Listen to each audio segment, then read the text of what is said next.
It's playoffs time for the Heroes Global Championship.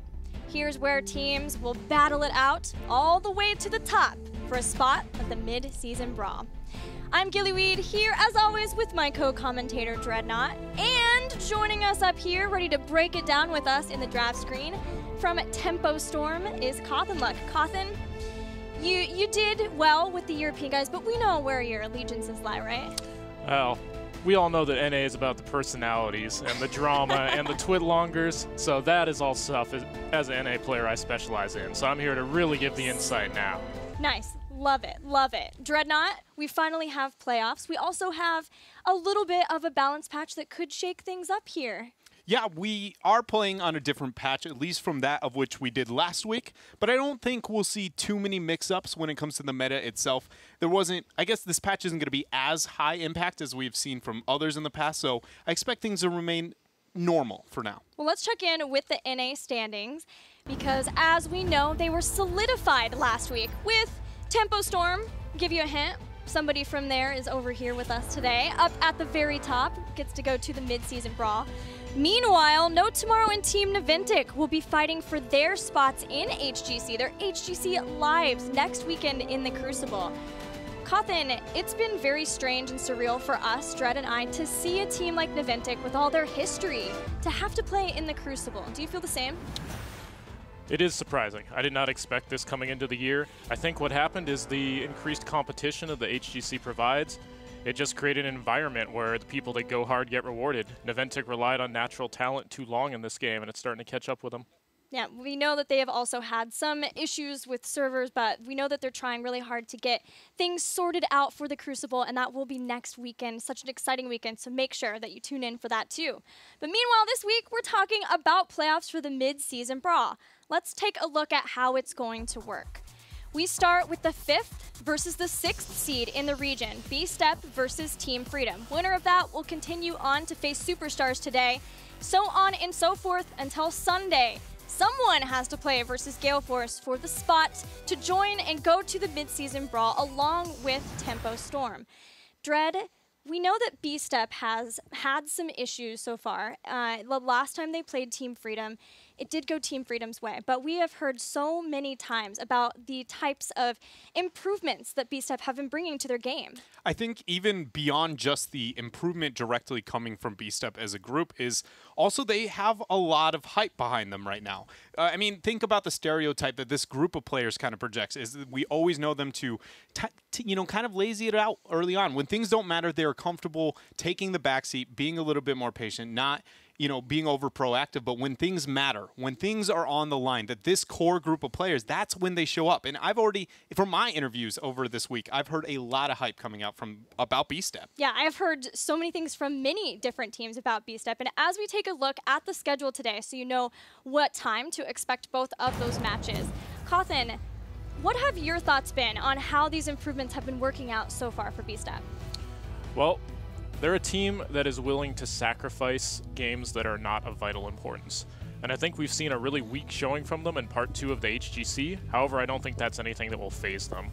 There's a group of veterans that are willing to play the long con, where they are fine with having a mediocre record, doing a role swap, doing all these things that pay off down the line when it counts, and maybe sacrificing the immediate records. I don't think it's anything that is going to put them in a bad state of mind coming into the playoffs. Yeah, Dredge, you heard exactly that from McIntyre, right? Yeah, it's just that this is a group of players that it's never been about the small short-term victories. It's the long game, the mid-season brawl. And so now it's going to see whether or not their efforts, their boot camp that they've gone to this week are really going to pay off. And on the other side of this match, of course, is Team Freedom. Team Freedom, they've had a difficult time. They came in, they were our new team, our potential dark horse, and then sometimes they have such wild upsets as being able to defeat Gale Force Esports in Part 1. But then they sort of have solidified, and the biggest thing for them has been making sure that they did not get into the Crucible, beating No Tomorrow in that crucial match a couple of weeks ago. Cawthon, who stands out to you specifically as a player to, maybe for our viewers at home, to keep their eyes on when they're looking at Team Freedom's games? For Team Freedom, I would say that Daneski has actually been a very solid performer throughout the course of the year. You look at the KDAs, the team's average is under 4, his is over 6. It's not too surprising as a ranged hero, but usually everybody's tend to be grouped closer together on the team. And I feel that he's been one of their players that always puts forward steady, reliable performances. So he's going to have to step up and do that for them to take out B-Step, because I think they have a very, very difficult opponent here in round 1. Well, before we continue talking about this crucial match for both teams, let's hear from the teams themselves, B-Step and Freedom, about this match. Team Freedom is our first matchup of the playoffs, and considering last time we lost to them, we want to make sure that we take away all of their favorite heroes while still running all of ours. We've been preparing way more than we did last time we played against them, considering we got basically smashed. But we did take away the series from them in the first half of the HGC, so we think we have a good shot here.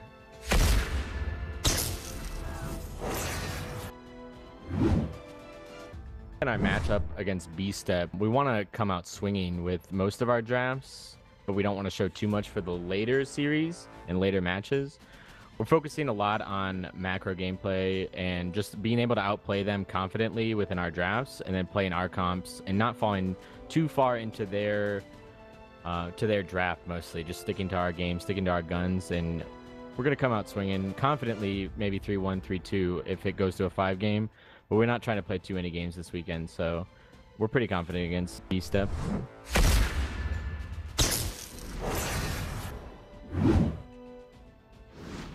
So guys, it's funny that you got to hear Insomnia does feel very confident that they're able to win this match again versus B-Step, in that they're preparing the most for Team 8 is what Insomnia told me. So they feel like they can get all the way through Superstars as long as they beat B-Step. And what we haven't really considered is, yes, it is a disadvantage for a team to have to play at the beginning of playoffs because you do show those kinds of strategies. But on the other side of that, you can start to gain some momentum from playing through all the way up until the higher spots. Think Team Dignitas at the Western Clash, or even just these people who might be able to make it up through. So, Cawthon, what kind of momentum takes over in that moment to let you power through into the later stages of a tournament like this? I think momentum's very important when you're making a loser bracket run. However, the way that these playoffs are set up, where you're never going to play more than 2 sets in one day, I think the disadvantage of having to show drafts to your future opponents is way, way more impactful than the momentum you gain from going through. I completely agree. I think that's a huge difference, right, from that format style that we're so comfortable with, is we always know the momentum story that can kind of happen. But again, the day break, even just 1 day difference. We only play 2 series here today. So I agree. You know, Cawthon brought it up. It's the drafts that you're showing, and you can't ride that momentum through a 24-hour clock. Yeah, especially because if you have these strategies that blow people away, they just can't figure out how to deal with, it does give that extra amount of time after today for an opponent to really sit down and look at those strategies and figure out how to counter them. We're ready to get into draft for game number 1, starting with the Battleground pool. We see B-Step pick Dragonshire, and this is no surprise. Sometimes in a 3-1 series for B-Step, the only win they're able to achieve over teams, like when they played Superstars, is on Dragonshire. Meanwhile, Braxis Holdout being banned by B-Step, Freedom taking away Battlefield of Eternity. Historically, they don't have a great standings on Battlefield of Eternity, and it has been a favorite of B-Step. Right now, according to the maps selected and the bans onto the maps, everything is exactly what you would project for both these teams when it comes to not only their bans, but then also the map chosen here for B-Step. So at least so far in the playoffs, we aren't going to have that major wrench thrown out here for these teams. But I feel like this is going to be something that could help B-Step here. The fact that, you know, things are going to plan early on, I'm very scared of these players when their back is against the wall, and this is the first time we're going to witness it. Well, Cawthon, the reason why we know B-Step loves Dragonshire so much is they've had some problems in early game macro, but you get them to the late game and their team fighting is almost too much for teams to deal with, and Dragonshire enables them to get to that point a lot easier versus teams. It's very hard to close out a game on Dragonshire. I also think it's a very standard map where they can play standard comps that they've shown before, like Nazebo. We all know that B-Step wants to hide as much as possible in this first series. It was interesting to see that Freedom came out and said the same thing.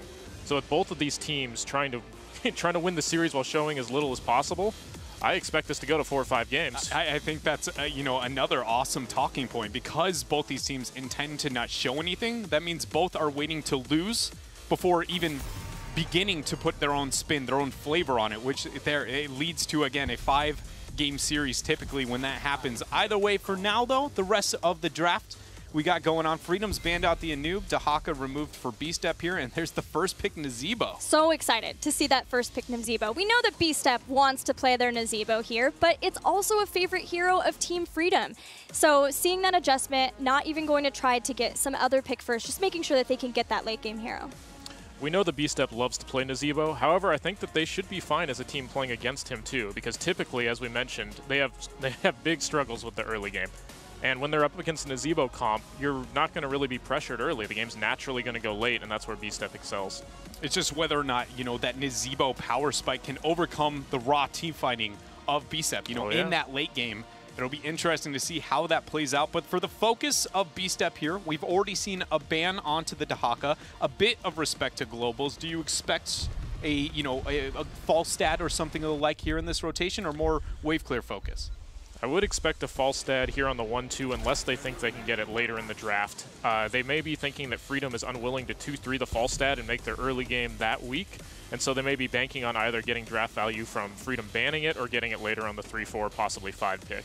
Although McIntyre statistically does well with false stat, the team themselves have also had a lot of trouble in Part 2 with false stat.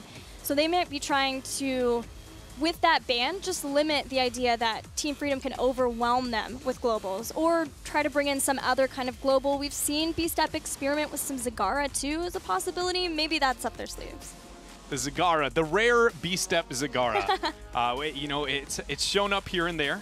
I don't know if this is going to be the game it pops out, but yeah, one thing to note about B-Step, the one thing I was going back through a lot of the work that this team has done over all of HGC, and the one thing that stood out to me was just the flexibility of the players, because one thing they do have going for them is that surprise factor. Who's going to be playing what? I mean, McIntyre alone has 21 games throughout HGC, or 21 heroes that he's played individually, 23 for iDream. That's insane. It is. You have that one player that once in a while always has, a bigger hero pool than kind of the rest, but to have multiple members sitting above the 20 threshold, I mean, the team is willing to draft anything and everything to better their odds. Well, we've got a false stat and Zeratul for Freedom, so look for Insomnia to make a lot of rotations trying to find some picks. And false stat 2 as a possibility of being able to fly in. B-Step are looking at an Uther ban since they do have Malfurion already here at HGC North America. We've talked a lot about how the Malfurion and Uther sort of size up each other and go up against each other in games. Where is this going to go? After the Uther ban, what are you thinking? FC Freedom has already committed to 3 DPS, and they've committed to the late game basically with these picks. All 3 of these heroes get incredible power spikes at 20, sometimes dependent upon the map, like Falstad. What we're going to see from B-Step is they have to figure out a way to pressure early game, open up a win condition, and push down buildings early. Something like a Tychus KT or something with really big siege power to take advantage of the weak early game from Freedom. They need to prioritize getting like bottom lane pushed in early so that the global doesn't just run them around the map later while Nazebo gets 20. And it's not typically a style that B-Step has done very well, as we've talked about their early game weakness, but they need to commit to it right now. Yeah, I was going to say, that has to be a concern here for B-Step, not only from what we see compositionally in those few picks so far, but by the fact that, again, the strengths of the team itself on this map of all things. It is... B-Step has a window to punish the early game. It's just whether or not they not only commit to it in draft, but whether or not they have the execution itself. It's an interesting conundrum B-Step has found themselves in, one that maybe only they could fall into. B-Step loves playing Medivh on this Battleground too. They will play that along with Nazebo. So I'm wondering if they're still heading in that direction of having iDream to be able to help along with the sustain of Malfurion. If they're going a different way, this Murden and Malfurion didn't give much away. So there's Arthas and Greymane, and I was wondering if they were going to grab the Greymane. It's nice to see them get it once again. B-Step, now that they have the Arthas, actually, outside of, I would say, Tempo Storm, one of the only teams to decide to commit Arthas to a solo lane. Tempo Storm is legitimately probably the only team in North America that actually has ever done that on Dragonshire here. So already we see some of the effect of B-Step and their boot camp. Yeah, it's what can K1 Pro be on, because he has gone through a role swap. So what does he feel comfortable being on in that lane? Because of, again, the fact that B-Step banned Dahaka. That's normally one of the most comfortable picks that K1 Pro could have. So where do you see Team Freedom's draft finishing out? We're still waiting on Collusion's hero, the support, and which warrior will be able to help keep everyone off of these squishy backline heroes? I think they're going to pick a support and a tank here that just emphasize the way their draft has already gone, which is to stall, not die, and make it to 20 unscathed. Johanna? Johanna could be good. I wouldn't go Varian just because that really gives them that much more of a weak early game. There's the Joe, like I said. From what we see from B-Step here, they have the Arthas for a top lane, potentially, unless they end up going with a Zag with the last pick. You might want to look out for a Cindy here, as, like we said, getting that one lane down, opening up a win condition is something you need to do against this team that spikes so hard at 20. And beyond just opening up a potential win condition, what the Syndragosa can do is take advantage of the Johanna pick.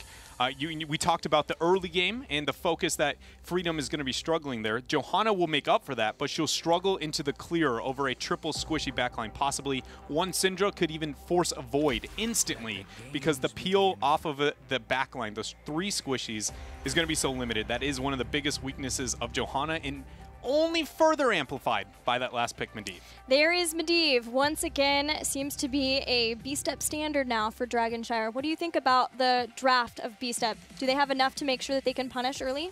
I expected them to commit a little harder to the push, having the Arthas there and with the level 20 comp from Freedom. What this Medivh pick tells me is that instead they're going to be hyper-aggressive in the early to mid-game and look to get their advantage through picks and then push off of those rather than just straight sieging. And knowing both of the teams, do you have a composition that you prefer? I think I prefer Freedoms. All they have to do is survive. It's up to B-Step to make the plays early, get ahead early, and that is not something they usually excel at. Dread, what do you think of the drafts? Anything standing out for you? I agree when it comes to the weaknesses of the drafts itself. When it comes to the early game, a lot of pressure is going to put on the shoulders of B-Step, but I do think that Freedom doesn't have enough to make things happen in the early game. They have a lot of wave clear and they can do the things that Dragonshire does, but when it comes down to a late game 20-minute fight, I think B-Step still got a shot with this comp. Yeah, it's the B-Step factor itself, right? More than anything else, the fact that they can make miracles happen with compositions that you don't see them happening with. So Cawthon, thanks so much for your insight. We'll see you after the game because we're heading into game 1 between B-Step and Team Freedom on Dragonshire. Into game number 1, and in the blue is going to be B-Step. APM is going to be on Malfurion. King Caffeine on the Muradin. K1 Pro there. As we talked about his role swap, he will be on the Arthas. iDream on Medivh, and last but not least is going to be Greymane, played by McIntyre. Talk about that in a second because I've got some fun stats for Mac. Team Freedom, though, in the red, we've got Zugrug playing Johanna. Up next, Zeratul will be played by Insomnia. Then Nazeebo played by Dansky. Rounding things out, we've got Nasmus playing Falstad and Collusion playing Karzim. Another major, or a key point to kind of highlight here when talking about the draft itself is always the Zeratul on Dragonshire. It's one I talk about a lot. Your favorite! My absolute favorite. No, it is a talking point I always bring up, and the Arthas on top will be able to hold his own into the Zeratul. It should be unlikely, even post 7, to get a pick onto him unless he makes a colossal mistake there up in the top lane. Yeah, he, K1 Pro even picked Rhyme to try to help out with those potential gank possibilities. So Nasmus has the charge of hanging out in the top lane versus Arthas. But as we mentioned, unless Zeratul shows up, specifically shows somewhere in lane, K1 Pro always has to keep in mind that Nasmus is not alone. See if B-Step here is able to keep any kind of pressure with that last pick, Medivh. You know, Cawthon broke it down, I think, perfectly when talking about the power spike here of these drafts, what they need to look to make happen here. It's just that 20 on 20, I think, leaves a pretty big question mark here because the wave clear, the early game, a lot of this is going to go over to Freedom. The mid game should slightly go over to Freedom, but it's that 20 fight. Will the wave clear and having the Zeratul, having the Falstad with a possible epic mount have enough control over Dragonshire that B-Step's late game team fight doesn't even matter, that it's not even on the table? Yeah, it's hard for a team like Team Freedom who knows that it's almost certain that this is going to go to the late game. It's Dragonshire. It is so hard, like Cawthon said, to be able to end the game quickly on it. So they have to be able to have a draft that's strong late game, which is why we saw them prioritize Nazeebo so highly, as well as to take that away from B-Step. They'll have Falstad later on with Epic Mount who can steal away the shrines. And then Zeratul with Rewind is an absolute beast, a terror for B-Step to deal with. I just have to wonder, is it enough? It's so hard to tell. They know they're going to be getting to the late game. They did their best that they could to make sure that they have all the tools needed to still be able to win this game. Another thing that I really enjoy about the dynamic between the two drafts here, oh man, K1 Pro just showed that that is definitely a gank by how far past the minions he went. But Nasmus didn't respect it, so can he interrupt the barrel roll? Caffeine just showed himself. There he goes. Hits the Stormbolt, following up with a Howling Blast. The barrel roll over the wall by barely any HP. Does not matter. That is going to be first blood. B-Step pulling ahead even in the early game. It was a nice setup too, even following up with Dwarf Toss to put him in line for more damage, but iDream rotated up just to seal the deal. Make sure that they had that gank fully in the bag. Top lane being controlled by B-Step, but bottom lane now with Johanna and Nazebo. Team Freedom have been able to keep a hold of this shrine fairly consistently. Oh, man. Okay, so what I wanted to kind of highlight before that gank that we actually saw up on top was with the Zeratul dynamic onto the Dragonshire, and what that does is, yeah, Freedom has a lot of wave clear. They've got a lot of assassins, a lot of squishy heroes, so it makes sense that their 4-man, their laning phase, should be rather dominant. But because the top lane is un-Zeratulable, is what I'm going to use there. Wait a minute here. Zombie wall out. Un-Zeratulable, just not vulnerable to those easy ganks. I like un-Zeratulable better. I agree with you, but I don't think everyone at home will. And so for that sake, but the lack of ganking has now drawn Team Freedom to commit resources to top. And when that happens, suddenly their overly intimidating 4-man is not intimidating anymore. And that is pulling away the value of the laning phase that Freedom has kind of committed to in this draft and making it easier for B-Step in this mid game. They don't have to put as much pressure as they needed to before. Yeah, you can see the effects of that just in this bottom lane. The fact that B-Step has been able to take this shrine away versus such a good wave clear composition having Johanna and Nazebo. You saw how much damage Team Freedom did to the towers just with one push of their waves, but now B-Step have been able to take control for a long time of both shrines. And that is unheard of when they don't have any of that wave clear. I mean, legitimately, their best wave clear is Greymane. Like, and you know, he's not bad. One Flask EQ, you can nearly one-shot a wave, but it's unreliable, and to commit that into a 4-man, and even then, it's not on par with some of that of Team Freedom. iDream threw down a portal, McIntyre went through, was like, why'd you send me here? Came back, and look, B-Step gets the first Dragon Knight. Guys, this is not how B-Step does this map. Not only is it not how B-Step functions, showing this boot camp paying off, but again, compositionally, it shouldn't be working this way. It's one of those scenarios where you see, you know, the early game Tyrande composition lose the level 1 fight, and you're like, okay, we might have had, there's a problem with what's happening here. The fact, not only because of the team, but the composition and their wave clear, B-Step is doing all the things they need to be able to take this game on Dragonshire and set a tone for their series here against Freedom. B-Step pulled the Dragon Knight to top lane, which forced response. They've got Nasmus and Insomnia here, but meanwhile, while soaking mid, they have Malfurion and Greymane doing whatever they can damage to the bottom lane too. I like that rotation that we saw on the Dragon Knight there. Very patient for an early game Dragon Knight, and then committing it to either top or bottom. For those Dragon Knights that are so very easy to rid of, you know, and they aren't very effective when it comes to the damage output, you should always either commit them top or bottom to create a distance between your 3-man to commit a heavy push and take out a front wall elsewhere. And that was the concentration there for a while. Giant Camp picked up. 10's going to be achieved for B-Step significantly quicker than that of Freedom. They're just doing everything they can to make sure they alleviate the pressure while they get to those heroic abilities. Also going back up to the top. And then we see if Syndragosa really is the possibility. We haven't seen any other really sustainable talent. There's no Death Coil build to go along with it from Arthas like we sometimes see, but he still has Icebound Fortitude. I actually really hope he doesn't, Syndragosa, based on the Medivh pick alone, right? When we talked about that draft and Cawthon with hinting towards the Syndragosa, he was doing that without knowing what that last pick was. And a lot of that does come down to the fact that they do not have that hyper damage source that they may want if they get the Syndragosa and the sieging. Medivh is terrible Hey, I mean, name the last time you looked at Medivh next to your fort and you're like, guys, somebody better answer to this. It just doesn't happen. So not having as effective siege makes Syndergosa a little less more valuable. It banked more on the fight, and that's why we see Army of the Dead. Well, we can see the game plan now for team fights for Team Freedom 2. They have a lot of isolation tools between Gust and Void Prison that could use defensively, but also offensively off of a Blessed Shield, so that they can separate out and do the damage with 7-sided strike. Maybe even throw a Gargantuan in along with it if they feel like it. We also have to consider the fact that Freedom, now that they've achieved 10, they've got the Gust. That is something that can be very difficult to deal with.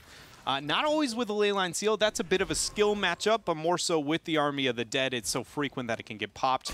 You Void, you Gust, you get any form of disengage because that is so core to the team fight of Arthas. Yeah, we're going to see, Stormbolt does not catch Nasmus, so he barrel rolls out and is there safely. Team Freedom continuing to hold both of the shrines for now. But we do have a possibility of seeing Leyline versus Void Prison again, and how that can work out trying to engage versus the counter engage of one versus the other. Up in the top lane, bit of a skirmish over the shrine, but nothing gained, nothing, I guess technically lost for Freedom as they lost the shrine, but it's all about the Dragon Knight here for these teams, and the fact that Freedom, again, does not have a lead of any kind is so telling of what I think is going to come over these late game fights. B-Step really should be able to come online as 16, 17, as long as they aren't macroed, and they're winning that department right now. To give you guys some stack updates, Widowmakers is just about done, almost finished there for Nazeebo. And then Master's Touch is halfway-ish done, almost halfway done. Now they're halfway done. Another successful rotation from B-Step to buy the time. The top lane has had a lot of focus, even though nothing's happened the entire time other than some beautiful B-Steps from K1 Pro. But Zeratil's visited up there a lot. There's only been one pick, and it happened to the fall set up on top. But other than that, it's just been a lot of visiting and a lot of backing out. And again, it all comes down to having that Arthas as that solo laner up on top, and Zeratil not being able to get the ganks. He's not vulnerable to it, but Falstad is so susceptible to those ganks. Suddenly, B-Step has pressure up on top for the second time. Third.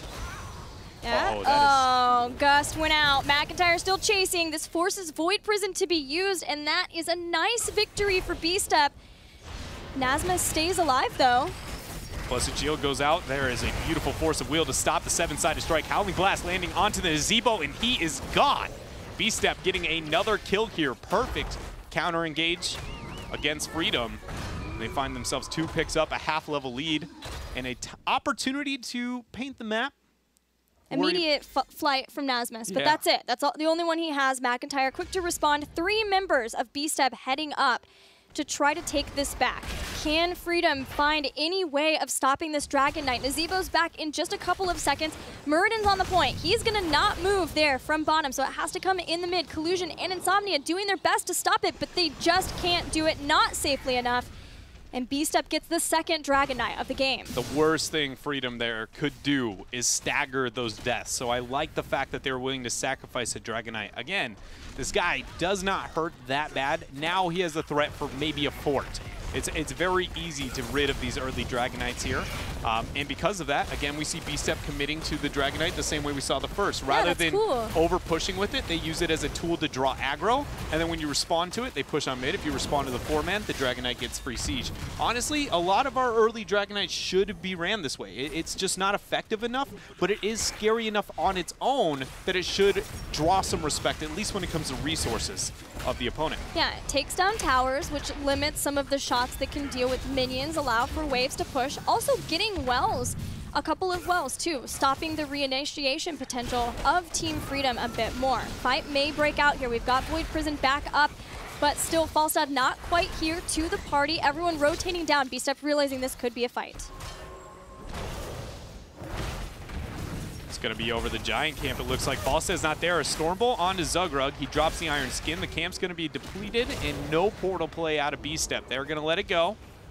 Not wanting to risk it all without a Talontier advantage, or really an advantage of any sort. A territorial fight and that little of a chokehold can go a bit of both ways. It's one of those who initiated first conundrums between Void, Twilight Dream, and then having the 7-sided strike, the Gust, and It's just so many crazy fights. Yeah, B-Step do have the 2 warriors that maybe could stay on the point, but if someone gets gusted away, if something gets separated out with Void Prison in the wrong way, then Seven-Sided Strike can still make quick work of those warrior and high health pools. Talking about, oh man, I thought this invade might be very aggressive there to try and capitalize on that lack of 16 by B-Step, but Freedom wants to play more patient here.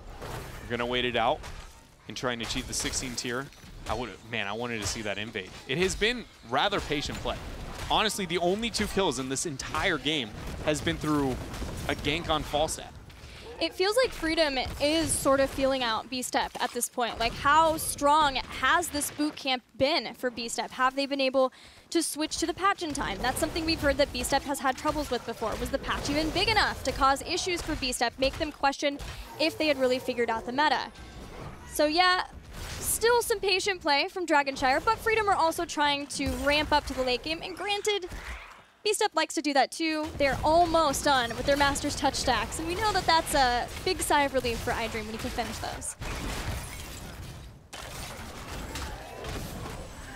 Just, you know, a 3-2 split for now. Arthas is going to start the channel up on top. Bottom's going to be gained by B-Step. So B-Step still controlling, but it's being matched perfectly by Freedom. So it's who wins the 1v1, both of them, and who wins the 3 versus 3. If history repeats itself, B-Step should pull ahead here and on top. The spiders are really starting to hurt. Thankfully, it's King Caffeine who's taking the brunt of that damage. Get healed back up from himself. They're going after Nazeebo. Dansky is the target for the team. Twilight Dream hits 1. Seven-Sided Strike comes out to get Collusion out of danger. It's still Johanna, who seems to be the focus of B-Step, but they can't take her down yet. Oh man, that leyline seal bought enough time for K1 Pro to portal out and keep himself up. Beautiful force of will as the gust does end up dropping. APM using the ice block to survive, and a nice Stormbolt locks down Nazeebo. Another kill gained for B-Step as they have now 2-man advantage. Both shrines controlled, and K1 Pro rotating right on in to another Dragonite. Excellent play around those portals too for B-Step, being able to keep each other alive, keep themselves alive through that. That nuts B-Step 2 kills and the Dragonite to start sieging and continuing the work that they have put in earlier in the game. So now this is when a minimum of a fort should be the focus for B-Step. They actually are going to commit to keep front wall on bottom here. I would like to see them focus more on opening the map. All right, it looks like that is going to be their decision as well. Cycle through mid, maybe poke at the keep front wall, and then cycle out through top. Make sure you take that top fort, because the vision and controlling that, if they end up taking that fort, they can enforce post 20. Every rotation Freedom takes to try and get that top lane has to be committed through an epic mount or a false step flight of some kind. And drawing that resource late game could be game winning. Especially as B-Step are getting further ahead of Team Freedom, where it was a pretty consistent, like, little bit of experience. Now they're so close, and look, they're doing just that, Dread. They're going up the top lane, trying to clear out the rest of the forts, all of the forts for Freedom. I want to say this is one of the only top forts ever focused. Man, the stun combo! Oh my! Already in the leyline seal locking down 4. Here we go, Twilight Dream gets stopped, so it'll be out for a few more seconds. Portal hits, trying to take out Nazmus. They'll take that ride all day. Falstad taken out, B-Step climbing ahead, 2-level lead. And almost closing in on that 20 as they look to break the mid-keep front wall. They will get 20 as they manage to take out both of the turrets, but only then. That was just that initiation. No moment for Zeratul Insomnia to just respond at all. Just between the Cursed Bullet, the stun lock coming out, B-Step here looks like a different beast as they are 6-0 on kills over Freedom. 2.5 level lead and 20 tier advantage. And I was gonna say that we can already blatantly see, beyond just early game success, decision making being different for B-Step. Yeah. Number one, with every Dragonite early game, they split push. Yeah. No, legitimately one of the only teams in North America right now doing that on Dragonshire. Number two, that cycle out to that top 4, I can say is the only case, and if not, I'm going to say there's only one other of any team in North America putting any focus on that top 4. So they have obviously gone through when it comes to shot calling and their decision making. They're looking to revamp things here, and it's working, at least for now. I was like, where does that portal lead, iDream? Every question you should ask yourself before you click it. Yeah. I love that they're just continuing to press their advantage. They have gotten a giant camp here in the bottom. They don't have a lot of fear of Team Freedom trying to start a fight, and if they do, they have their heroics, they're ready to go, and they have Leyline Seal if they want to back out. So they use the Giants to get the towers. B-Step, are they going to cycle out right now to Knights? They're about 10 seconds too late. B-Step? I am so excited. If this continues, B-Step is playing this map different than every other team in North America. Through their rotation and their decision making, they're focused way more about pressure and manipulating the map itself, which is benefiting them so greatly and removing a lot on that window we were talking about and making it unavailable.